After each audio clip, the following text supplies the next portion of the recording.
Let's discuss upward flow theory. So, what is it? Flow theory is the theory that young people who are from low income families and young people who are from high income families that adopt a low income lifestyle are the first to adopt and create a new style.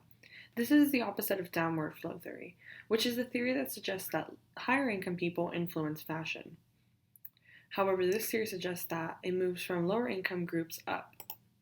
For example, big hoop earrings were seen worn primarily by Black and Latinx people.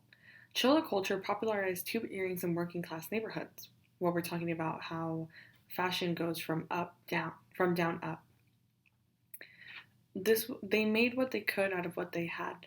In these times, they were living in impoverished neighborhoods, and what they had is what they used. For example, the baggy clothing and the penciled-in eyebrows. These earrings were later adopted by haute couture and celebrities. For example, we see here Valentino, the 2019 spring collection, Dolce & Gabbana, the 2018 collection, and Kendall Jenner, a huge fashion influencer and model. So, young consumers. Because of the newer generation, few retailers attend European couture showings because it just doesn't relate to the population now. Young people have now become a large population that influences fashion styling. This brings about a need to conform but also stand out. They want to follow trends, but they want to put their own spin on it. For example, the miniskirt of the 1960s.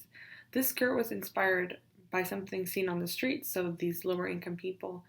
And then the fashion moved upwards, and the hem of the skirt was raised. It was seen as a symbol of youth rebellion and sexual liberation, the need to conform, but also the need to stand out.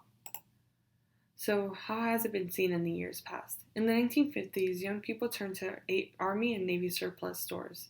They began to wear khakis, ammunition belts, battle jackets, etc.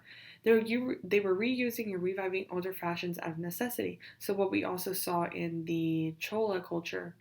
In 2008, the recession created a generation that now uses thrifting as a legitimate way to dress fashionably. I know in my generation, thrifting is a huge thing, and it's honestly something that is very lucrative as people have come up with new apps that you can sell solely secondhand things for a larger price margin, including this website called Depop. So, merchandising, how does this relate? Producers and retailers must pay attention just not brand name things, but also, and not just socially prominent fashion figures. They also have to take young people into account. Young people now hold such a great influence on fashion styling. Retailers are now looking at ready to wear instead of the older European fashion houses. They reflect styles that will be used by American youth, as they're something that they can now afford.